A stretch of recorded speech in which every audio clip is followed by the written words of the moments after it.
ఇక ప్రధాని మోదీ అమరావతి పర్యటనను విజయవంతం చేసేందుకు ఏపీ ప్రభుత్వం అన్ని ఏర్పాట్లు చేస్తోంది. వేసవి కావడంతో ఎలాంటి ఇబ్బందులు లేకుండా త్రాగునీరు, ఆహారం సిద్ధం చేస్తున్నాము అంటోన్న మంత్రి కొల్లు రవీంద్రతో మా ప్రతినిధి సత్య ఫేస్ టు ఫేస్.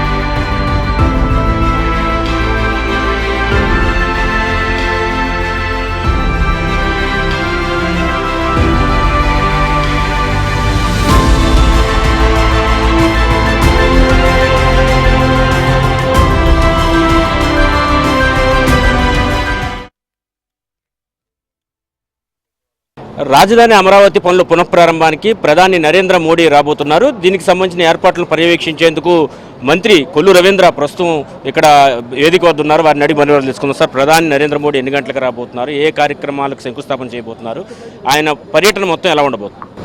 ఇప్పుడు ఆంధ్ర రాష్ట్ర ప్రజల కళల రాజధాని అమరావతి. ఎందుకంటే ఆనాడు రాష్ట్ర విభజన జరిగిన తర్వాత ఆంధ్ర రాష్ట్రానికి ఒక రాజధాని కావాలని చెప్పి ఆ రోజు ఇచ్చినటువంటి కమిటీ రిపోర్ట్ ప్రకారం ఇటు కృష్ణా, గుంటూరు జిల్లాల మధ్యలో ఆ రోజు నేను అమరావతి నిర్మాణం చేసుకోవాలనుకున్నప్పుడు రైతులు కూడా ముందుకు వచ్చి 34,000 ఎకరాలు ఆ రోజు చంద్రబాబు నాయుడు గారు ఇచ్చినటువంటి పిలుపు మేరకు ల్యాండ్ పూలింగ్ స్కీమ్ కింద వాళ్ళు భూములు ఇచ్చారు.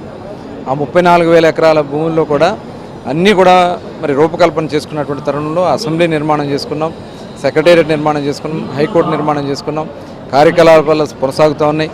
మిగతా భవనాలన్నీ కూడా పూర్తి చేసుకున్నటువంటి ఫౌండేషన్ కూడా స్టార్ట్ చేసుకున్నటువంటి పరిస్థితుల్లో మరి ఆనాడు జగన్మోహన్ రెడ్డి గారు నేను వస్తే రాజధానిగా అమరావతిని కొనసాగిస్తానని చెప్పి మాట తప్పి ఎన్నికలైన తర్వాత 3 రాజధాని పేరుతో మోసం చేయడం జరిగింది.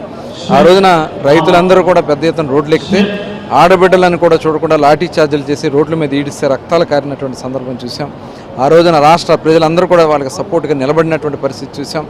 తిరిగి మళ్ళీ వాళ్ళ పోరాట స్ఫూర్తితో ఒక మంచి ప్రభుత్వం చంద్రబాబు నాయుడు గారి నాయకత్వంలో, పవన్ కళ్యాణ్ గారి నాయకత్వంలో 94% మ్యాండేట్తో ఒక మంచి ప్రభుత్వం వచ్చింది. ఇవాళ కేంద్రం కూడా సపోర్ట్ చేయటం, ఇవాళ మళ్ళీ తిరిగి అమరావతి పనులు పునఃప్రారంభించుకోవడం జరుగుతుంది. దానికి నరేంద్ర మోడీ గారు రావడం అనేది చాలా శుభపరిణామం. ఇవాళ ఈ అమరావతి ఆంధ్ర రాష్ట్ర ముఖ చిత్రాన్ని మార్చబోతూ ఉంది. అటు రాయలసీమ ఏరియాల్లో కారిడార్స్ కానీ, ఇండస్ట్రియల్ పార్క్స్ కానీ, అక్కడ ఉన్నటువంటి అన్ని అభివృద్ధి ఇరిగేషన్ ప్రాజెక్ట్స్ కానీ జరగబోతున్నాయి. అట్లాగే కోస్టల్ అంతా కూడా పోర్ట్స్ రాబోతున్నాయి. ఉత్తరాంధ్రలో కూడా అద్భుతంగా మరి ఎయిర్పోర్ట్స్, పోర్ట్స్ కానీ, ఐటీ కానీ రాబోతోంది. ఇవన్నిటికీ వేదిక అమరావతి నిలబడబోతోంది. ఈ అమరావతి ఆంధ్ర రాష్ట్రంలో ఉన్నటువంటి ఈ అమరావతి ప్రపంచానికి ఒక మేటి నగరంగా నిలబడిపోతోంది. కాబట్టి ఇది అందరం కూడా భాగస్వాములు కావాలి, ప్రధానమంత్రి గారు రాబోతున్నారని చెప్పడం, దానికి రాష్ట్ర నలుమూల నుంచి కూడా వచ్చే వాళ్ళకి ఎక్కడ ఏ లోటు రాకుండా ఇవాళ అద్భుతంగా అక్కడ కలెక్టర్స్ అందరూ కూడా ఆదేశించాం. ముఖ్యమంత్రి గారి నాయకత్వంలో వారు ఇచ్చినటువంటి ఆదేశాలతో మరి గ్రూప్ ఆఫ్ మినిస్టర్స్ కానీ, అధికారులకు కానీ పర్యవేక్షిస్తూ మరి వచ్చిన ప్రతి ఒక్కరికి ట్రాన్స్పోర్టేషను, ఫుడ్, అకామిడేషను ఎక్కడ ఏ లోటు రాకుండా మరి ఇక్కడ కూడా వాటర్ కానీ, మరి అదే రకంగా మెడికల్ ఎమర్జెన్సీ ఏదైనా ఉన్నా కూడా ఇబ్బంది రాకుండా రోడ్స్ అన్నీ కూడా విశాలంగా తయారు చేసుకుని ఎంట్రీ కానీ అన్నీ చివరికి మళ్ళీ వాళ్ళు ఇంటికి చేరే వరకు కూడా అన్ని ఏర్పాట్లు చేసుకుంటున్నాం. ప్రతి ఒక్కరు కూడా దీంట్లో భాగస్వాములు కావాలి. ఇది మన రాజధాని, మన కళల రాజధాని, మన అమరావతి. ప్రపంచంలోనే ఒక మహానగరంగా నిలబడిపోతున్న అమరావతి ఇది ఒక చరిత్రగా అందరూ భావించి ముందుకు రావాలని కోరుతాం. సార్, అమరావతి నిర్మాణానికి సంబంధించి ప్రధాని రేపు కొన్ని శంకుస్థాపనలు చేస్తారని, ఏ కార్యక్రమాలు చేస్తారు? అదే సమయంలో మంత్రివర్గ ఉపసంఘం అంతకుముందు భేటీ అయింది. ఏ అంశాలు ప్రధానంగా చర్చించారు? ఈ సభను సక్సెస్ చేయడానికి ఏం చర్యలు తీసుకోబోతుంది? ఖచ్చితంగా ఇప్పుడు అందరూ కూడా ఇన్వాల్వ్ అవుతున్నారు. వాళ్ళందరూ కూడా స్వయంగా రాబోతా ఉన్నారు. అదేవిధంగా ఇక్కడ వచ్చే వాళ్ళకి ఎక్కడ ఏ లోటు ఏ ఇబ్బంది రాకుండా చేయబోతున్నాం.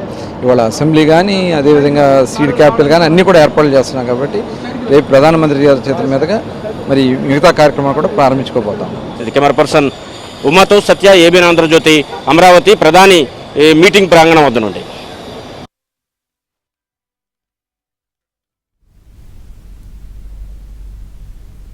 ప్రధాని మోదీ సభకు వచ్చే వారికి ఎటువంటి ఇబ్బందులు లేకుండా ఏపీ ప్రభుత్వం ఏర్పాట్లు చేస్తోంది. 300 ఎకరాల్లో పార్కింగ్ కోసం ఏర్పాట్లు చేస్తున్నారు. ట్రాఫిక్ రద్దీని తగ్గించేందుకు విజయవాడ పశ్చిమ బైపాస్ ను అధికారులు వినియోగంలోకి తీసుకొచ్చారు. మరింత సమాచారం మా ప్రతినిధి పూర్ణ అందిస్తారు.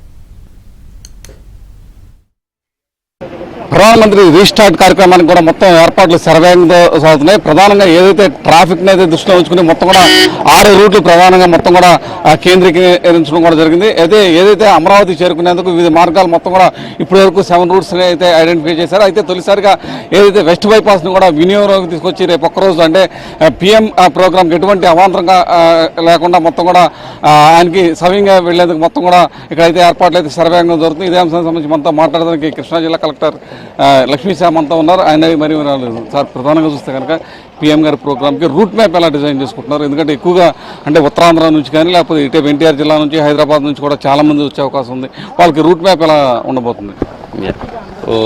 ప్రైమ్ మినిస్టర్ ప్రోగ్రామ్కి అమరావతి రీస్టార్ట్, అమరావతి పునఃప్రారంభం కార్యక్రమానికి గౌరవ ప్రధానమంత్రి వర్యులు రాబోతున్నారు. సో దీనికి తగ్గట్టుగా తయారీ చేసుకోవాలని స్టేట్ లెవెల్ ఆఫీసర్స్ని రూట్ కోసమే 2 ఐఏఎస్ ఆఫీసర్ని డిప్యూట్ చేయడం జరిగింది సీఎం గారు. సో వాళ్ళు ఇక్కడ చూసుకుంటున్నారు. నా జిల్లా వరకు ఎన్టీఆర్ జిల్లా వరకు వస్తే టోటల్ 3 రోడ్స్ ఉన్నాయి, కనెక్టింగ్ రోడ్స్ పబ్లిక్ వచ్చే వాళ్ళకి. ఒకటేమో వారధి మీద వెళ్తుంది, రెండోది ప్రకాశం బ్యారేజ్ మీద వెళ్తుంది, మూడోది వెస్టర్న్ బైపాస్ ఏదైతే కొత్తగా నిర్మాణం అవుతా ఉందో, కంప్లీట్ అవుతుందో వెస్టర్న్ బైపాస్ నుంచి కృష్ణా బ్రిడ్జ్ మీదకి వెళ్ళి అమరావతికి చేరుకుంటుంది. నార్త్ కోస్టల్ డిస్టిక్ నుంచి వచ్చే లైక్ విశాఖపట్నం, శ్రీకాకుళం, విజయనగరము, అలాగే ఏలూరు, ఈ వెస్ట్ గోదావరి నుంచి వచ్చే అన్ని బస్సెస్ని మనం గన్నవరం నుంచి డైవర్ట్ చేసుకొని వెస్టర్న్ బైపాస్ మీద నుంచి కృష్ణా బ్రిడ్జ్ మీద నుంచి అమరావతికి పంపించడం జరుగుతుంది. అట్లాగే మచిలీపట్నము, కృష్ణా, అలాగే కొన్ని ఏలూరు నుంచి వచ్చే బస్సెస్ని వారధి మీద నుంచి డైవర్ట్ చేసి, అలాగే ఈవెన్ సిటీ విజయవాడ సిటీలో కూడా ఈస్ట్ కాన్స్టిట్యున్సీ బస్సెస్ని కూడా వారధి మీద నుంచి అమరావతికి పంపించడం జరుగుతుంది. ఇంకా ప్రకాశం బ్యారేజ్ లైన్కి వస్తే జాతీయ స్థాయి అలాగే నేషనల్ ఇంటర్నేషనల్ లెవెల్ నుంచి వచ్చే డెలిగేట్స్, బిజినెస్ మెన్స్, అలాగే ఏదైతే గెస్ట్స్ ఉన్నారు, వివిఐపీస్, అలాగే గవర్నర్ మూమెంట్, ఇవన్నిటిని ప్రకాశం బ్యారేజ్ మీద తీసుకొచ్చి అమరావతికి పంపించడం జరుగుతుంది. సో వచ్చే పబ్లిక్కి ఎక్కడ క్రాస్ అవ్వకుండా, ఎక్కడ ట్రాఫిక్ కంజెషన్ అవ్వకుండా అన్ని రకాల రోడ్లో సైన్ బోర్డ్స్ పెట్టి అన్ని రోడ్స్ని ఇప్పుడు ఫస్ట్ వెస్టర్న్ బైపాస్ ఇంకా కొంచెం వర్క్ జరుగుతూ ఉన్నాయి, ఇంకొంచెం పెండింగ్ ఉన్నప్పటికీ సర్వీస్ రోడ్ వాడుకొని ఇది కూడా మనం ఉపయోగం తీసుకొచ్చింది ఏంటంటే ఎక్కడ ట్రాఫిక్ ఇబ్బంది అవ్వకూడదు, వచ్చే పబ్లిక్ ఎటువంటి అసౌకర్యం కలగకూడదు. ప్రైమ్ మినిస్టర్ ప్రోగ్రామ్ వచ్చేవాళ్ళు ఆనందంగా వచ్చి హ్యాపీగా ప్రోగ్రామ్ అటెండ్ చేసుకొని హ్యాపీగా వెనక్కి వెళ్ళడానికి అన్ని ఏర్పాట్లు చేయడం జరిగింది. అంటే వీళ్ళందరూ వెళ్ళి ఎక్కడ మొత్తం ఆల్టింగ్ ఎక్కడ ఉండొచ్చు? అంటే సభా ప్రాంగణం వరకు వెళ్ళొచ్చా? దగ్గరలో ఉన్న పార్కింగ్ ప్లేసెస్ ఐడెంటిఫై చేసినట్టున్నారు. సో అమరావతి సెక్రటరేట్ ఏదో ఉందో సెక్రటరేట్ వెనకాల ప్రైమ్ మినిస్టర్ ప్రోగ్రామ్ వెన్యూ ఉంది. సో అక్కడ వరకు ఇప్పుడు వెళ్ళిన వాళ్ళకి ఈచ్ రూట్ ఎలా వెళ్ళాలని ప్రాపర్ రూట్ మ్యాప్ ఇవ్వడం జరిగింది. ఇప్పుడు ఇటువైపు నుంచి నార్త్ కోస్టల్ నుంచి వచ్చే రూట్ ఇది కాకుండా గుంటూరు నుంచి కింద ఉన్న ఏది ఉన్నాయి అక్కడికి ఇంకొక 3 వేస్ ఉన్నాయి. అన్ని వేస్కి రావడానికి ఎక్కడనే parking around 300 acres parking place ఏర్పాటు చేసి ఏ రూట్ వాళ్ళు ఏ పార్కింగ్ వెళ్ళాలనేది కూడా ప్రాపర్గా విత్ రూట్ మ్యాప్ ఇవ్వడం జరిగింది. వెన్యూ వెళ్ళిపోయిన తర్వాత వెన్యూలో ప్రోగ్రామ్ అయిపోయాక వెనక వస్తున్నప్పుడు ఆ డిన్నర్ టైం అయిపోతుంది ఈవినింగ్, కాబట్టి ఎక్కడైతే ట్రాన్సిట్ పాయింట్ పెట్టామో అక్కడ డిన్నర్ కూడా ఇచ్చి మళ్ళీ వాపస్ పంపించడానికి అన్ని ఏర్పాట్లు జరిగింది. ఇదే కాకుండా వాటర్ సమ్మర్ కాబట్టి విస్తృతంగా అందరికీ అన్ని రకాలుగా వాటర్ పాయింట్ పెట్టడం జరిగింది. పార్కింగ్లో వాటర్ ఉన్నాయి, ఇవన్నీ కూడా పెట్టించడం జరిగింది. ఓకే, రేపు ఎటువంటి ప్రాబ్లం లేదంటారు? అసలు ప్రాబ్లం ఉండదు. వచ్చే పబ్లిక్ కానీ ట్రాన్స్పోర్టేషన్ కానీ ట్రాఫిక్ కానీ ఎక్కడ ఇబ్బంది ఉండదు. అన్ని డిపార్ట్మెంట్ సమన్వయంతో, అన్ని జిల్లాల సమన్వయంతో ఈ కార్యక్రమం చేపడుతుంది కాబట్టి వచ్చే పబ్లిక్ ఏం భయపడాల్సిన అవసరం లేదు. మీరు ధైర్యంగా రావచ్చు.